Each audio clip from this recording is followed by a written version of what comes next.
Hello guys, welcome back to tech Josh channel. आपका अपने channel में एक बार फिर से स्वागत करते हैं एक नई अपडेट के साथ। ये जो आपकी अपडेट रहने वाली है, एनसीएल की तरफ से एक रिक्रूटमेंट रिलीज कर दिया गया है।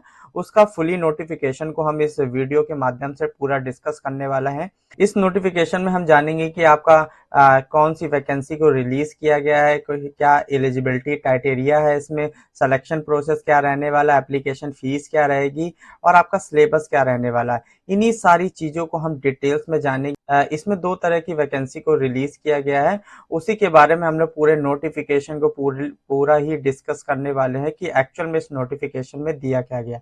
देखिए, अगर आपको हमारे चैनल से कुछ भी इंफॉर्मेटिव नॉलेज मिलता है तो प्लीज चैनल को लाइक करिएगा, सब्सक्राइब करिएगा और ज्यादा से ज्यादा लोगों तक शेयर करिए ताकि ऐसा ही इंफॉर्मेटिव वीडियो लोगों तक जल्द से जल्द पहुंच सके। तो चलिए, ज्यादा टाइम ना लेते हैं, चलिए वीडियो को स्टार्ट करते हैं। देखिए, ये जो बात करते हैं रिक्रूटमेंट की, तो अभी हम थोड़ा सा एक रोड मैप बताते हैं कि इसमें एक्चुअल में हम लोग क्या क्या डिस्कस करने वाले हैं। देखिए, ये जो रिक्रूटमेंट है एनसीएल का, तो ये एनसीएल का रिक्रूटमेंट में यानी कि 2026 का ये रिक्रूटमेंट है, पब्लिश किया गया है, जो कि अभी रिसेंट में ही रिलीज किया गया है। ठीक है, तो इसी के बारे में हम लोग क्या क्या डिस्कस करने वाले हैं। फर्स्ट ऑफ ऑल, अगर बात करते हैं जनरल इन्फॉर्मेशन की, तो जनरल इन्फॉर्मेशन में आपको यही मेंशन किया गया है कि ये देखिए, ये जो आपका ऑर्गेनाइजेशन है, northern coal field limited organisation है, जो कि सब्सिडरी कोल इंडिया लिमिटेड की तरफ से वर्किंग करता है। और इसकी जो आपकी लोकेशन है यानी कि एमपी एंड यूपी की ये लोकेशन रहने वाली है। ठीक है, तो देखिए इसी के बारे में बात करते हैं। तो देखिए, ये आपका नोटिफिकेशन यहाँ पे है। तो देखिए, इसमें बात करते हैं नॉर्दर्न कोल फील्ड लिमिटेड की। ये आपकी एक मिनी रत्न कंपनी रहने वाली है, यानी कि काफी अच्छा डिपार्टमेंट है। तो इसी के बारे में हम लोग देखते हैं। तो देखिए, इसमें जो आपकी डेट इशू की गई है वो 6/4/2026 की डेट है। ये देखिए, यहाँ पे इसमें मेंशन किया गया है, यानी कि ये सिंगरौली यानी कि सिंगरौली डिस्ट्रिक्ट ऑफ मध्य प्रदेश। ये आपकी जो जॉब लोकेशन आपकी मध्य प्रदेश यानी कि एमपी, और सोनभद्र डिस्ट्रिक्ट ऑफ उत्तर प्रदेश यानी कि यूपी की वैकेंसी है। ठीक है, यहाँ पे आपको पोस्टिंग मिलेगी 2 जगह की। ठीक है, उसके बाद एप्लीकेशन डेट की बात करते हैं, तो आपकी एप्लीकेशन डेट क्या रहने वाली है। तो देखिए, इसका रजिस्ट्रेशन स्टार्ट यानी कि 9/4/2026 से इसका रजिस्ट्रेशन स्टार्ट होगा। और इसकी जो लास्ट डेट एप्लीकेशन रहने वाली है 1/5/2026 तक इसका लास्ट डेट रहने वाला है। ठीक है, तो काफी अच्छा टाइम आपको पीरियड इसमें मिल जाता है एप्लीकेशन को अप्लाई करने का। अब बात करते हैं नोटिफिकेशन पोस्टिंग की। तो इसमें देखते हैं क्या क्या डिटेल्स को मेंशन किया गया है। देखिए, इसमें बात करते हैं पोस्ट की, तो आपको कौन कौन सी पोस्ट को रिलीज किया गया है। इसमें 3 तरह की पोस्ट को रिलीज किया गया है। जैसे पहले नंबर पे है आपका हेम ऑपरेटर ट्रेनी की, और सेकंड नंबर पे है पैरामेडिकल स्टाफ की, और उसके पास थर्ड नंबर पे है ओवरसीर सिविल की। ठीक है, तो ये 3 तरह की वैकेंसी को आपको इस नोटिफिकेशन में रिलीज किया गया है। अगर हम बात करते हैं हेम ऑपरेटर ट्रेनी की, तो इसमें कौन कौन से डिपार्टमेंट से वैकेंसी को निकाला गया है। देखिए, हेम ऑपरेटर ट्रेनी की बात करते हैं तो इसमें पहला आपका dumper operator, grader operator, dozer operator और crane operator, play loader operator और सरफेस माइनर ऑपरेटर की वैकेंसी को है। तो इसी के बारे में नोटिफिकेशन में देखते हैं क्या क्या वैकेंसी को रिलीज किया गया है। देखिए, इसमें एक छोटा सा नोटिफिकेशन इन्होंने यहाँ पे नोटिफिकेशन में भी मेंशन किया गया है, यानी कि जो भी आपका रिलैक्सेशन है या एम्प्लॉयमेंट नोटिस है, यानी कि जो भी आपका क्वालिफिकेशन है वो आपका 1/5/2026 से पहले आपका कंप्लीट होना चाहिए, तभी आप इस वैकेंसी को अप्लाई कर सकते हैं। इसमें देखिए, हैवी मोटर व्हीकल लाइसेंस को मांगा गया है। अगर आपका लाइसेंस इस डेट से पहले तक का आपका एलिजिबल है तो आप इस फॉर्म को इजिली अप्लाई कर सकते हैं। ठीक है, उसके बाद देखिए, पोस्ट की बात करते हैं। जो आपका पहला पोस्ट रहने वाला है डंपर ऑपरेटर ट्रेनी की पोस्ट रहने वाली है। तो इसमें देखिए, जो टोटल पोस्ट आपकी निकाली गई है 308 पोस्ट को निकाला गया है, जिसमें कैटेगरी वाइज अलग अलग पोस्ट को डिवाइड किया गया है। यानी कि एससी के लिए 60 पोस्ट को, और एसटी के लिए 17 पोस्ट को, और ओबीसी नॉन क्रीमी लेयर के लिए 78 पोस्ट को रिलीज किया गया है, और ईडब्ल्यूएस के लिए 60 पोस्ट को रिलीज किया गया है। उसके बाद ग्रेडर ऑपरेटर ट्रेनी की पोस्ट की बात करते हैं, तो ये ग्रेडर ऑपरेटर ट्रेनी की पोस्ट की है, जिसमें आपकी जो टोटल वैकेंसी है आपको 34 वैकेंसी को रिलीज किया गया है। उसके बाद डोजर ऑपरेटर ट्रेनी की बात करते हैं, 52 वैकेंसी को रिलीज किया गया है। उसके बाद क्रेन ऑपरेटर ट्रेनी की बात करते हैं तो इसमें 17 पोस्टों को रिलीज किया गया है, जो कि कैटेगरी वाइज अलग अलग ये भी डिवाइडेड है, ठीक है। उसके बाद 5 नंबर की बात करते हैं, play play loader operator trainee की बात करते हैं तो इसमें 18 पोस्ट को रिलीज किया गया है। उसके बाद सरफेस माइनर ऑपरेटर ट्रेनी की बात करते हैं, इसमें 43 पोस्ट को रिलीज किया गया है। इसमें भी कैटेगरी वाइज अलग अलग पोस्टों को निकाला गया है, ठीक है। इसमें अगर टोटल नंबर ऑफ वैकेंसी की बात करते हैं तो आपका 472 वैकेंसी को रिलीज किया गया है, यानी कि टोटल आपके 472 पोस्टों को रिलीज किया गया है, जो कि आप अलग अलग 1 से 6 नंबर तक देख सकते हैं, ठीक है। उसके बाद करते हैं टेबल बी की। अगर टेबल बी में कौन कौन सी वैकेंसियों को निकाला गया है, देखिए अभी हमने उसमें बात किया था डंपर ऑपरेटर के बारे में, हेम ऑपरेटर के बारे में, तो अब इसमें बात करते हैं देखिए पैरामेडिकल स्टाफ के बारे में। तो पैरामेडिकल स्टाफ में कौन कौन सी वैकेंसियों को रिलीज किया गया है, देखिए इसमें स्टाफ नर्स की और फार्मेसी, इसमें देखिए टेक्नीशियन, पैथोलॉजिकल, डेंटल की है, रेफ्रिजरेशन की है, रेडियोग्राफर की है, उसके बाद फिजियोथेरेपिस्ट की है, उसके बाद JR टेक्नीशियन ECG की वैकेंसियों को निकाला गया है। तो इसी के बारे में नोटिफिकेशन में देखते हैं क्या क्या इसमें मेंशन किया गया है। देखिए स्टाफ नर्स की बात करते हैं फर्स्ट नंबर पे, तो इसमें आपकी जो टोटल वैकेंसी को 47 वैकेंसियों को निकाला गया है, यानी कि जिनके पास स्टाफ नर्स का सर्टिफिकेट है या इन्होंने इस चीज से इसमें क्वालिफिकेशन को अभी हम लोग डिटेल में डिस्कस करेंगे। उसके बाद सेकंड नंबर पे बात करते हैं फार्मासिस्ट ट्रेनिंग ग्रेड सी की, तो इसमें 4 वैकेंसी को रिलीज किया गया है। उसके बाद टेक्नीशियन पैथोलॉजिकल ट्रेनी की बात करते हैं ग्रेड सी की थर्ड नंबर पे, तो इसमें 12 पोस्टों को रिलीज किया गया है। फोर्थ नंबर पे टेक्नीशियन डेंटल ट्रेनी की बात करते हैं तो इसमें 2 पोस्टों को निकाला गया है। उसके बाद 5 नंबर पे बात करते हैं फिजियोथेरेपिस्ट की ट्रेनी की, इसमें 4 वैकेंसियों को निकाला गया है, जो कि इसमें भी कैटेगरी वाइज अलग अलग वैकेंसियां रिलीज की गई हैं। उसके बाद 6 नंबर पे बात करते हैं टेक्नीशियन रेफ्रिजरेशन की अगर बात करते हैं तो उसमें एक ही वैकेंसी को निकाला गया है।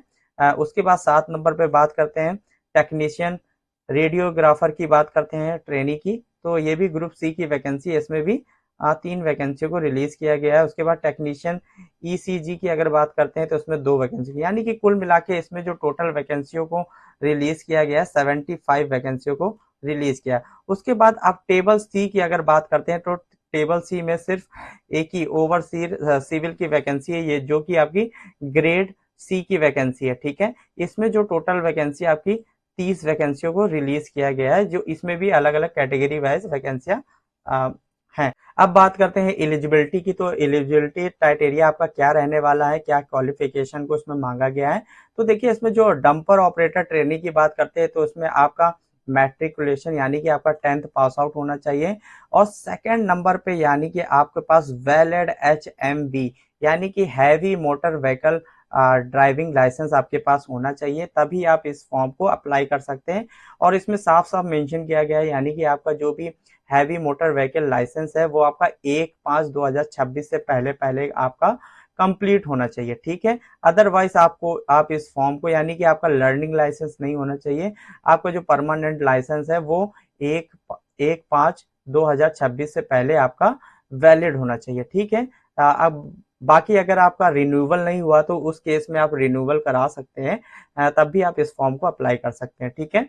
तो ये सारी यहाँ तक का, यानी कि आपका 1 से लेके स्टाफ सरफेस माइनर तक का आपका जो क्वालिफिकेशन है सेम ही रहने वाला है, ठीक है।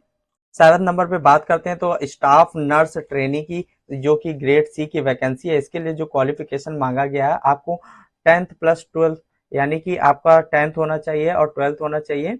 और अगर आपने BSc बैचलर ऑफ नर्सिंग से BSc कंप्लीट किया है तो आप इस फॉर्म को अप्लाई कर सकते हैं, ठीक है। थर्ड नंबर पे candidate must have a valid registration for any state nursing counselling.